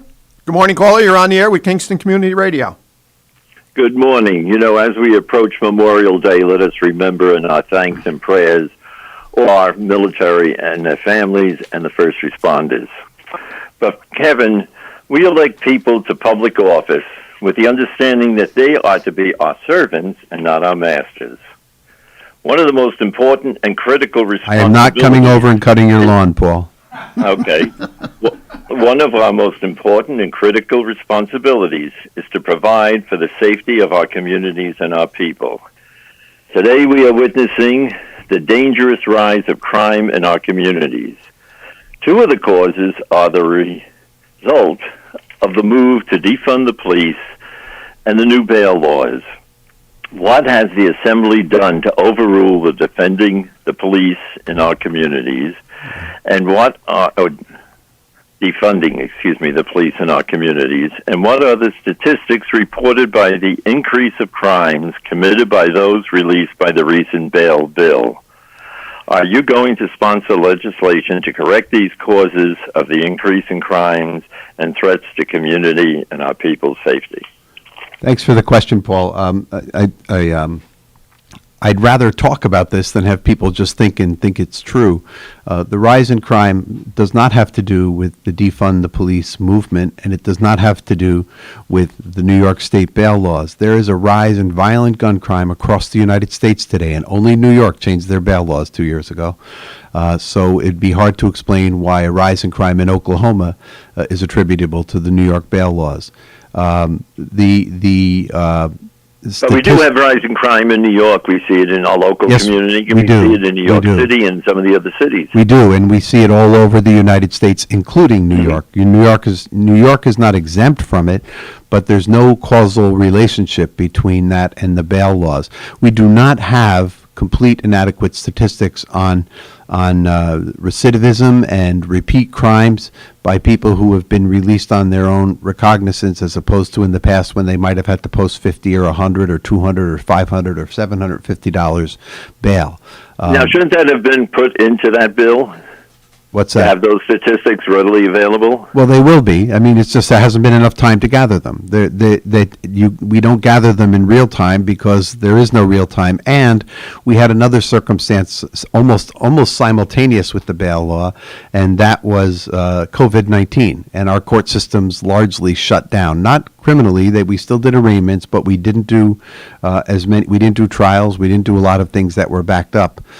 So we don't really have a firm handle on that. I want to discuss the so-called defund the police movement, because that is a phrase that has come to be interpreted as close police departments down, don't pay for police departments, end paying for police departments. That is not at all what that movement stands for. That movement stands for not giving the police the jobs that they shouldn't be doing. So we have made our police stations, police forces across the country social workers. We have made them marriage counselors. We have made them mental health professionals. Those are not the jobs of the police, but it's what we've left to them because we have not adequately invested in those other resources to make sure that they exist. That is what the defund the police movement means. What have we done in New York State and what have we done across the country? No state, no locality has fully addressed those issues yet. What has happened is a number of communities, and every community in New York State, including every community that is within the sound of this radio station, has examined their police practices and examined how their police forces work and tried to come up with ways that the police departments in those communities can relate better to the people that they are charged with protecting and serving. And to a single police department in the state of New York, I don't know of any single one that has resented or looked at this process in any kind of negative way. Every single police department has been positive about it and fully participant and recognizing that the time has come to do that. So the answer to your question is, what have I done in the state of Albany, in the capital, to address rising crime associated with the defund the police movement and the bail movement? Is I have invested through public dollars in making sure that our police departments can be more associated with the communities they represent. I have made sure that the bail system represents one that continues to keep the public safe, but at the same time does not use our bail system to incarcerate people before they are convicted in direct violation of our United States Constitution. So I'm very much looking forward, Paul, to those statistics. I want them because, honestly, just like you and everybody else, I don't want to make the communities I represent unsafe, not in any way, shape, or form.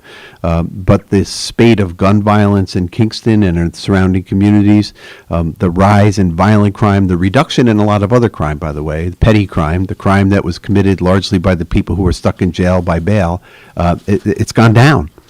But violent crime is on the rise across the country. Use of guns is on the rise across the country. The random use of guns is on the rise across the country. So one of the things that we just did is we are in the process. I won't say it's done yet because it's not, but we reached out to District Attorney Dave Clegg and we asked him if we were able to secure some money to deal with SNUG, the gun reduction program, would he be able to use that appropriately? And he indicated, yes, he has a number of different initiatives he'd like to move forward with. And we went ahead and we applied for a $50,000 grant for the district attorney's office to help reduce the number of guns on the street, to help reduce gun violence.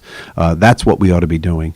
You know, nobody blamed a system that taught young people how to be criminals on the fact that crime was rising. But that's exactly why crime rose. Crime rose because people went to jail who didn't belong in jail. They learned how to become criminals, and they learned nothing else. That was the only life they had.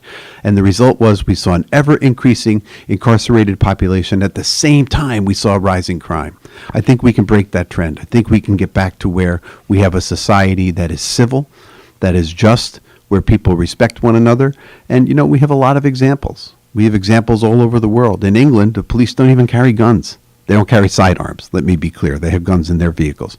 And in some countries, police don't enforce traffic laws. And in virtually no other country are the police singularly, primarily first responders to every issue of mental illness and domestic issues. That's got to change. We cannot ask these professionals who we charge with putting their lives on the line with dangerous people with also being the smartest and best social workers in the world. That's not their job. And that's what we have to fix. So thank you, seriously, thank you for the question. Yeah, but there's one thing that you're leaving out. Yeah. And yes, we all are in favor of the police departments becoming more community involved in ways, and, you know, taking out those few, very rare people that are very poor policemen or commit the crimes. But we are also looking at the statistics of how many police departments are losing by retirement, by lack of recruitment, and by lack of, you know, giving the funding for police departments to function. Yep. That is something which is a serious thing. We see it certainly in New York City, and the crimes have increased tremendously there in other communities. So let's talk about that for a minute, Paul, because that's an equally important point, and I agree with you 100%. Because right now, everything I just said is the rhetoric of the modern day look at community policing. It's the rhetoric. We have not completely put our resources there. We have not yet provided the police departments with the resources they need to deal with mental illness. We have not given them the resources to deal with a ramped up violence on the street. We've just talked about it. So if we're talking about it and acting like talking about it solves the problem and not giving them the resources, of course we're going to engender frustration. And that's exactly what happened with the mental health community. When we defunded our institutional mental facilities and we said we were going to change that over to community funding and didn't do it, all we did was move people out of institutions where at least they had a roof over their head and 3 meals a day into the streets. Yep. And the result was, you know, for 50 years, we watched people who probably did need some higher level of supervision move into our communities and become part of our main streets in a way that was destructive to them, not in a way that was bad. By the way, I support community integration of all populations, including people with mental illness. But they were moved into the community without a safety net, without support. If we don't give that same support to our police departments, we can be certain that we will have a hard time recruiting people for the job. Listen, I know a lot of people who are going into policing too. The difference between the ones I know going into policing now and the ones I knew as a kid, were the people with the best street smarts of anybody I ever met. The difference between them and the criminals they were going after was just a thin hair. Well, I agree. Right? You know, I agree with you on those points. Now, and I just hope that, you know, you were very good to those friends that are going now into the police force, because I hope they don't have some bill, you know, something to pay back. So be careful. Be good. They have a lot to pay back because now they're getting their master's degree, they're getting their bachelor's degree, they're learning the theory, the philosophy, and they're looking at best practices across the country. So they're coming in and they will make better police officers as we go forward. I think this is an opportunity to really look at policing and change the way it is. You know what I would love? I would love to see once a week a cop walking down Emerson Street. You know, Yeah. we don't have Yeah. any crime on Emerson Street to speak of, except for the occasional firecracker going off. You know, we're very lucky. But I would still like to see a cop walk down the street once a week. You know what else I would like to see? I would like to see my neighbor, who's a police officer, be able to come home and not be completely wiped out from the day. And you know, let it be like a real human job. I have a very, very good friend who's an officer locally, and I'll tell you, he has a second job, and I think the only reason he has a second job is to keep his head on straight, because the other job is driving him crazy. Yeah, I mean, we got to be thankful, and we got to be, very keep in our prayers, certainly, but also have the kind of reforms which allow them to be trained well and to then just be supervised well and then provide the services. And, just when you see a person in uniform, go over and say thank you for your service so that they see the public are behind them. So, Paul, I understand that people are associating the bail laws. They're associating the movements in communities with the rise in crime. But that is because irresponsible people, some of whom I've talked about on this station before, some local police officers or chiefs of police of certain towns that shall remain named Saugerties, have used that rhetoric and done it irresponsibly. And that's what contributes to the inability of our communities to get their arms around this problem completely and to deal with it in a responsible way. But the way you deal with it is you analyze the situation, you ask the provocative question, and then you sit here and we engage in the back and forth to make sure we get to a good place. And thank you. And unfortunately, we are at the bottom of the hour, Dr. Paul. We really appreciate you calling in. That was some great dialogue. Again, thank you for your call. You have yourself an awesome day. And thank you for all the services that you do with your programs. Thank you.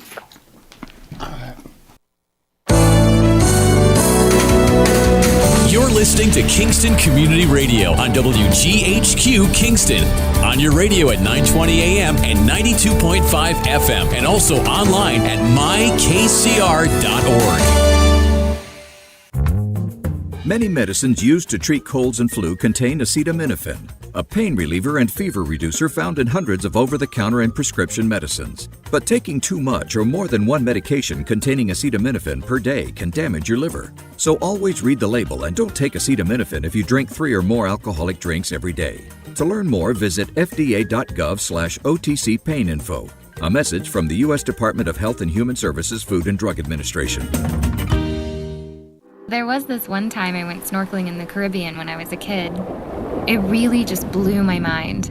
We saw the most beautiful corals. I remember thinking they were waving at us as they moved with the ocean. And then there were all these amazing fish.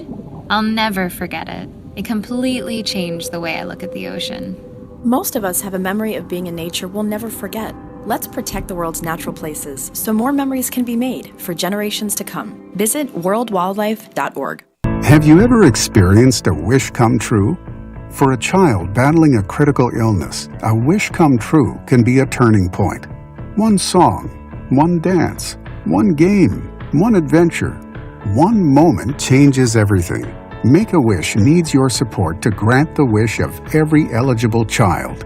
Visit wish.org now to help grant more life-changing wishes. Together, we can transform lives, one wish at a time.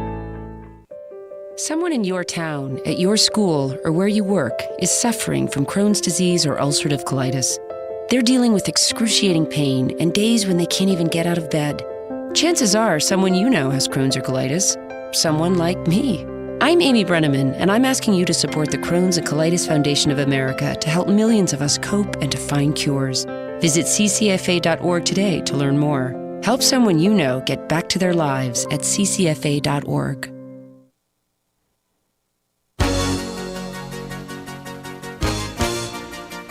Hi, this is Jim Quigley, supervisor of the town of Ulster, and I support Kingston Community Radio, and so should you.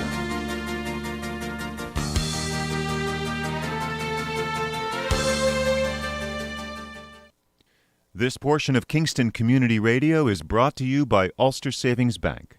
Visit their newest branch, conveniently located at the Ulster Commons Plaza in Lake Katrine. Experience the difference that local community banking offers with the convenience of another great location, easy access, plenty of parking, and a 24-hour ATM. Ulster Savings Bank, invested in community, invested in you. Member FDIC. Thank you, Lawrence, and welcome back, listeners who have been with us this morning, and there's those just joining us for the last half hour. Wow, quick morning. Always goes quick, though. 331-9255 is our call-in number, and Mayor William Murphy from Sorgeties has left us, and it's You have just... to go plow the snow, I think. Oh, is that what he's going to go do? Okay, or plow pollen. Go plow the pollen, that's for sure. So we got Assemblyman Kevin Cahill here with us, and I know you got some updated information for some of our listeners that inquired previously. Right. Before we get to that, I'll give you some COVID numbers if you haven't gone over them already.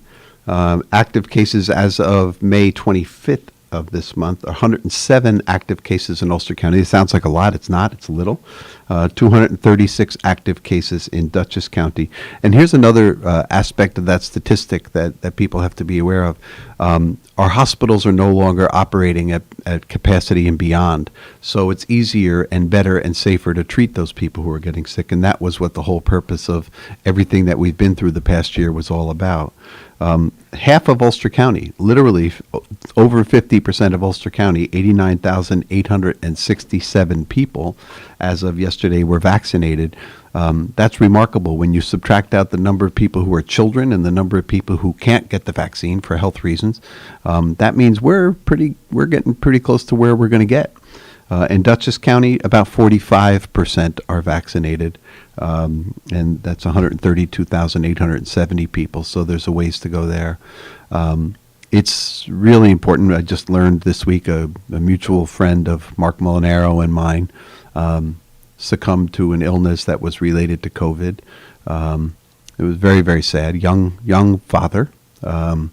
Active in politics. In fact, so active in politics, one year he ran the campaign that beat me.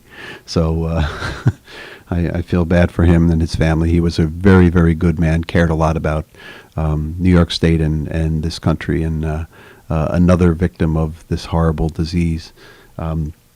So we have a long, long way to go before we're completely out of it, but the removal of masks, the increasing number of people who are getting their vaccine, and the less difficulty that are have with their treatment are all very, very positive signs. Now, don't you feel like, and I heard you talking about it in the previous hour, don't you feel like we're starting to return to normal?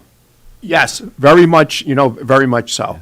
Okay, and it's been quick. It's been fairly quick with the restrictions being lifted on the masks, and the number of interior establishments that have done away with the mask requirement. I know there are still some, but they still require for unvaccinated, which I feel it should be. Just yesterday, in a joint statement announced through the New York Jets and New York Giants, they'll be starting the fall season at 100% capacity. Masks? No, 100% capacity. Are they going to have masks, though? I did not. It didn't say anything about masks or not. I watched the Little League game. I didn't watch the whole game. With the Giants, I got a letter in the mail from them, because obviously you'll probably get the same one because you're a season ticket holder. Fully vaccinated, no masks, and I think they're not even. You have to be vaccinated to go in, and that's the way it should be. That's the way it should if be. You're going segregating at the Yankee game is. If you're going into a large venue event, right, tens of thousands of people, I think it's critical that everybody be vaccinated, and throw out this requirement about having a recent negative COVID test. Now, having said that, there are people, because of either blood disorders, that are unable. Their physicians. There should be some kind of a certification. Kids under 16 still can't get the vaccine. Correct. So, and kids go to baseball games and football games, right? Right. Most of the people at the Giants game, though, it's a little bit of an elderly crowd. But by the time September rolls around, right, we should all have a vaccine by then. I agree. Hopefully, the majority of the children have been vaccinated. I know a lot of people. I went to a game last year, a Jets game, and I think a lot of people there also, they've sanitized themselves with a lot of alcohol.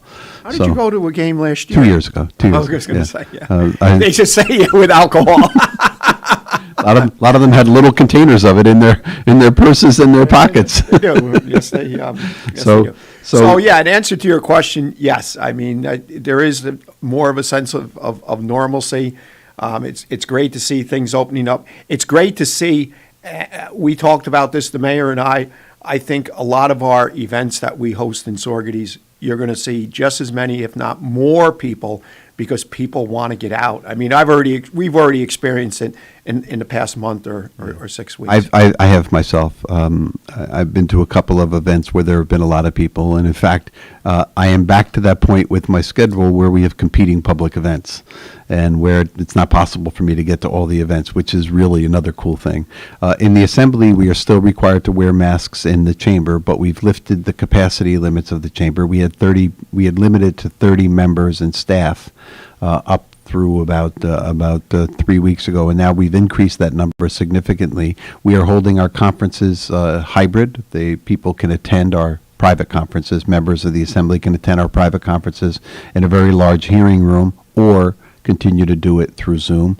And likewise with session. You can go to the session, wear a mask, or you can come and you can still do it like I do sometimes at my dining room table. Today I'm doing both because when I leave here in about 15 minutes, I'm heading up to Albany to co-host with the Bruderhof our annual legislative reception.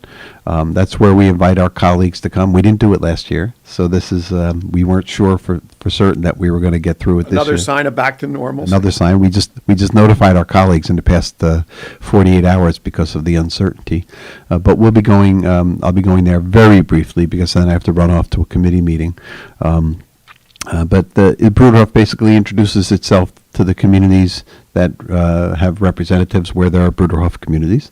And what a great group. Oh, what an exceptional group. What a classy reception, too. We have a nice breakfast reception. I usually want to stay much longer than I'm allowed to. But it's also interesting in that it attracts a number of people from law enforcement. It attracts a number of people from state agencies, and it attracts a number of representatives, mostly Hudson Valley and Capital District, but others as well.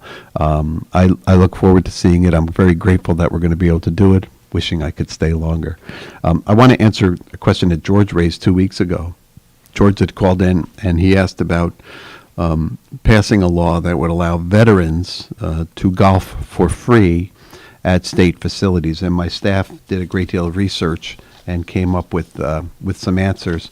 The Liberty Pass, which qualifies New York State veterans with a disability, allows them to have discounts to use state parks, historic sites, recreational facilities, including boat launches, historic sites, arboretums, park preserves, and free golf at 28 state public golf courses. DEC residents over 62 have free access to parks, boat launches, arboretums, and reduced fees for golf courses and historic sites on weekdays except holidays. You say DEC residents? No, DEC owned facilities. Oh. DEC runs facilities for residents over 62. I gotcha. I'm sorry. Gets free access to those things. So there's somebody that wants to talk to me, and I didn't turn my phone off. In answer to your question, George, it appears that all of us over 62 have access to reduced golf fees at DEC golf courses, and disabled veterans who have an assigned disability are entitled to discounts and free golf at the state level. To the best of my knowledge, that does not extend to veterans without a disability. So, see, I didn't know that there was a difference between a state-run golf course and DEC. Sure. What is it? There's the Office of Parks and Recreation. Yeah. Runs many facilities, and then the like Statsburg. I think so. Yeah. And then the DEC also has facilities. One of the facilities DEC has is Kenneth Wilson State Park, and they also have Bel Air Mountain.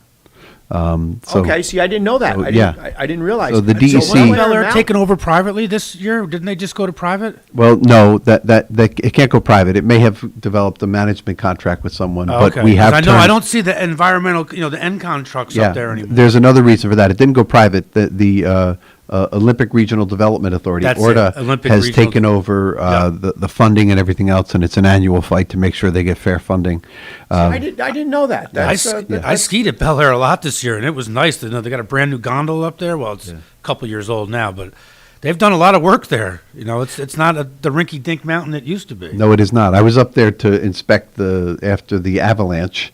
Oh my God, that was crazy. Unbelievable. That was Christmas Day, right? Yeah. We got all that snow, and then it rained on Christmas Eve. Right. Went right through the lodge. Took out the lodge. I didn't know that either. Yeah. Wow. Avalanche. And one of the things we did in the budget this year was try to make sure we could find some money to repay to rebuild the lodge. Went right through the lodge. Oh yeah, it was a mess. Right and down the stairs into where the bathrooms are. Did anybody get hurt? And no one was there. No one was there. No one was there. Oh, no one was there. yeah. It was Christmas Day. Yeah. And Wow. if you're familiar with Bel Air, you know there's like the sunroom with all the glass that it's the Overlook Lodge. When you drive up to the parking lot, you go in. Yeah. There's like a little thing where you can look out and see the people skiing. It ripped that all down.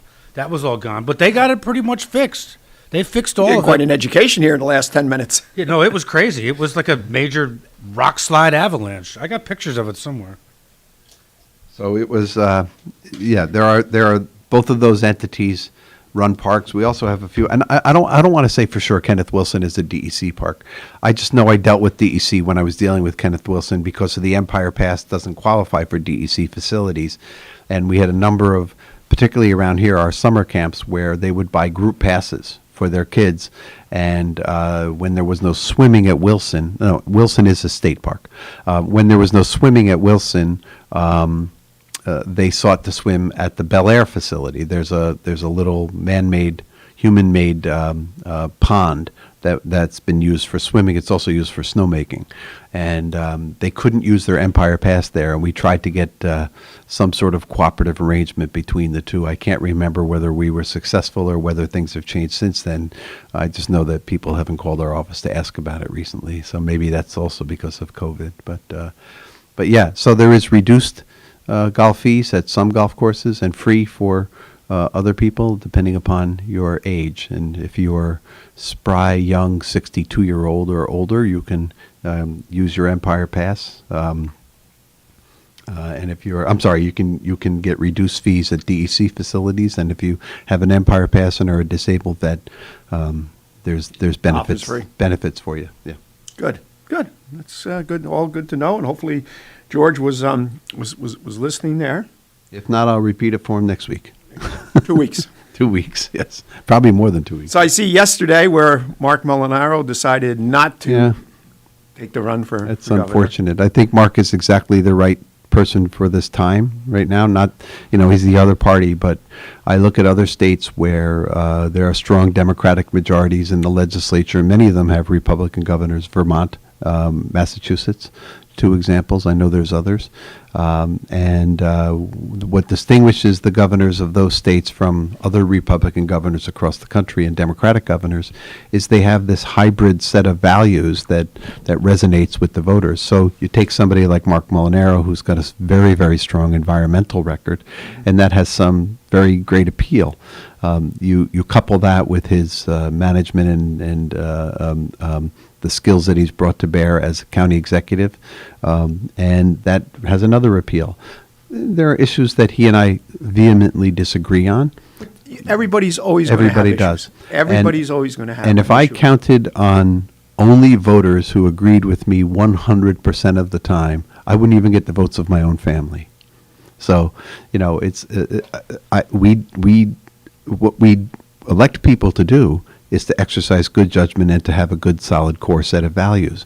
We don't elect them because of this issue or that. There are people who, I am pro-choice. There are a number, hundreds, maybe even thousands of right-to-life people who vote for me, not because they want to see me move that issue forward one way or the other, but because they respect that I'm doing other things. And then there are people who wholeheartedly agree with me that, are very much the environmentalists who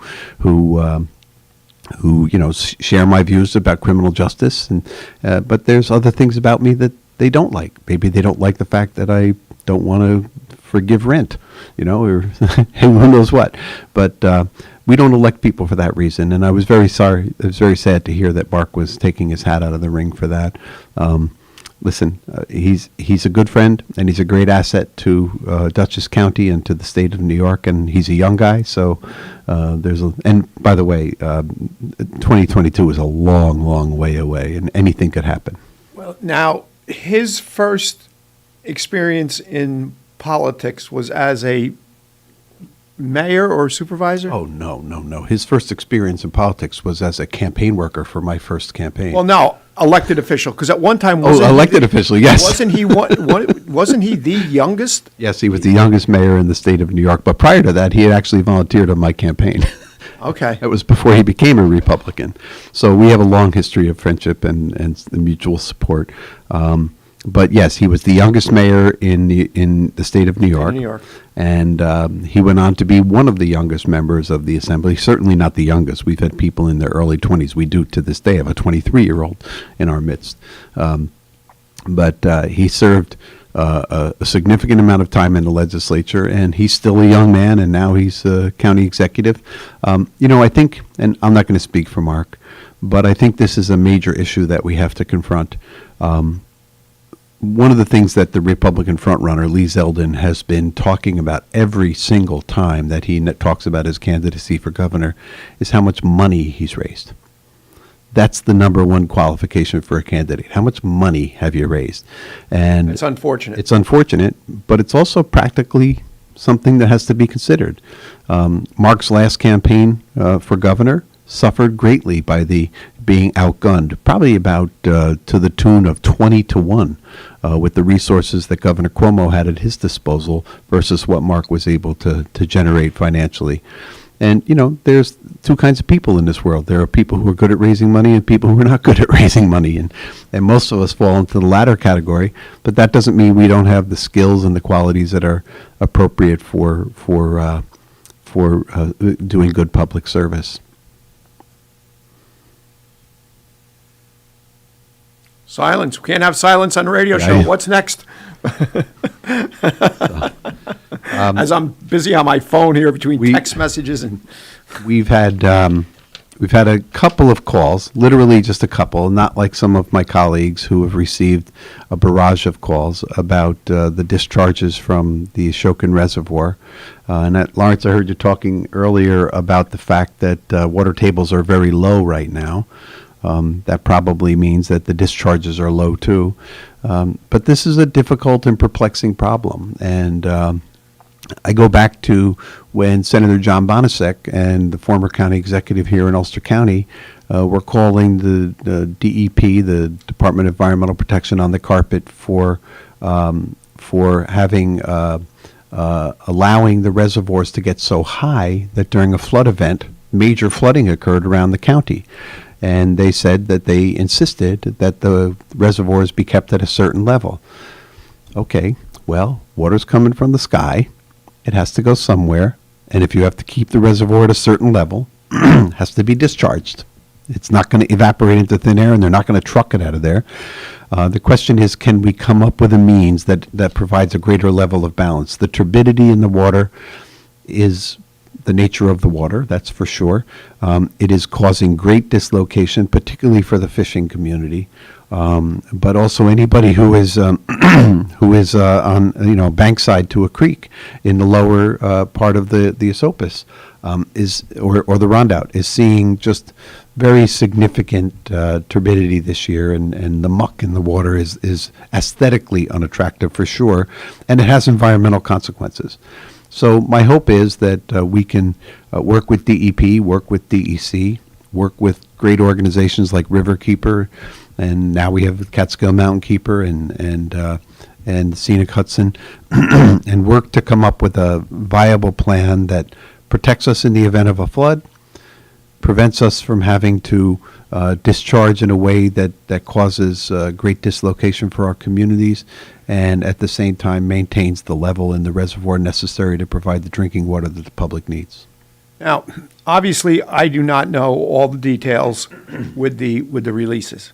It's always been my understanding, and from what I've experienced firsthand, like with, for example, fire hydrants, that as you increase the amount of the release, in other words, the volume, whether it be the cubic volume per minute, per hour, you'll increase, as that increases, you increase turbidity.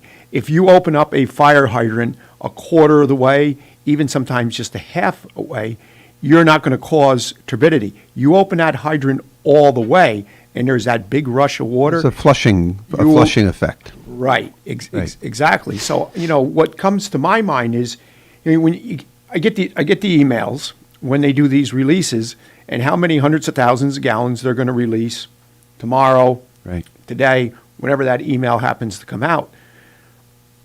I would hope that there would have been that approach where it was looked upon that if the amount of gallons per minute or per hour were reduced, would it reduce the turbidity? Well, that's what I say. We have to find the balance that's appropriate to get us to the point where we can maintain all the interests of keeping the water, the reservoirs at the height that they have to be, not letting them get too full, so that in the event of a flood, sometimes an unpredictable flood, even in this modern age, we still have floods that aren't predictable, and oftentimes, even if we can predict the event, we can't predict the impact. Sandy and Lee and Helen and those things were devastating. Parts of Route 209 were completely ripped apart. I just drove through the other day down in the town of Rochester, this beautiful new viaduct bridge project that replaced the old rickety bridge that pretty much had its moorings knocked out in the last flood event. And it must have cost tens of millions of dollars, maybe even hundreds of millions of dollars to reconstruct that highway to make it safe and make it durable for the next flood. But that doesn't always work. I mean, the Rondout Creek broke its banks when they did the discharges in one of the floods, and I saw whole farms divided in two. The highway literally looked like an earthquake had occurred, where the highway was ripped apart. We have to account for that as well. I think I would like to have a more comprehensive look at the lower Esopus altogether. I think that there's other things that can be done in addition to, as you say, reducing the flow at a given point in time by a percentage or whatever. There's a lot of things in the lower Esopus that have accumulated over the years that maybe if we got rid of, it would improve the flow of the Esopus. And there's some place you go out to Glenary and you look at that Glenary Falls. It's just gorgeous. It's just really very, very pretty. And it looks crystal clear and pristine and really nice to look at. And then you get to other places, like right here on Washington Avenue, and it looks like the Mississippi. So, or if you cross the bridge in Saugerties. Yeah, or if you cross the bridge in Saugerties, right. So there's a lot of things that can be done and should be done, but the most important thing is that we don't point fingers or look for a boogeyman or a bad guy, and that we all work together toward a reasonable solution, because we have a lot of different interests at stake here. And that's the only way you're going to come to that everybody works together, all the stakeholders. Let me ask you a question about something I read in the paper. Somebody is considering putting a low-head generator at the Cantine Dam? Oh, when Johnny Mullen bought he got state monies for that. That's terrific. Yeah. We have a caller. Good morning, caller. You're on the air with Kingston Community Radio. We only got about 2 minutes, though. Right, yes. Good morning, gentlemen. I have been listening all morning and everything else. Thank you for the answer, Kevin, and also thank you for the gentleman, Mike, that works in your office. I spoke to him over the past week about the thing where they wanted to do a mandated COVID list and stuff, and where you put in the proposal to make it volunteer. I agree with that 100%, and I want to thank you for getting back to me on both things. And Mike is very professional, very courteous and stuff, and it's a pleasure talking to him. And thank you, George, for saying that. You've just made my entire day. Yeah, and the town of Esopus American Legion will be doing a small service in the Fort Ewan Cemetery on Monday at 10 a.m. It's just going to be small, about 20 minutes. Just to do something, because hopefully next year we can go back to the parade and stuff. But thank you for what you guys do and everything. Everybody up there, everybody stay safe and stay healthy, and enjoy Memorial Day. But remember all the veterans who served, and especially the ones who gave their lives for this country. So absolutely. Have a good day, gentlemen. You do the same. Thank you, George. And I know you have to run. I do. I can wait a minute or two, but yes, I do have to run. But I do want to just thank George for that comment. My staff does a lot of work, and I I beat them up all the time because I have other needs that don't get addressed, and I'm always happy to hear that staff is doing stuff that's serving our constituents. That's the good call to get. I know we have 600 people, over 600 people that asked us for help with unemployment insurance, and we have 500 people who we helped. That's awesome. We have 100 people who we tried to help, and we're continuing to try to help. And luckily, the ones that we're trying to help now, almost a significant percentage of them are people who got too much money and want to give it back. No fooling. Yeah, no fooling. So Wow. yeah. Wow. Amazing. All right. Well, since we have a meeting to get to in about an hour and a half, and I got to go home and clean up before that meeting, we can go ahead and sign off now. Yep. Thank you, listeners, and we'll be back here next week. Time to get back to Magic 92.5. There you go.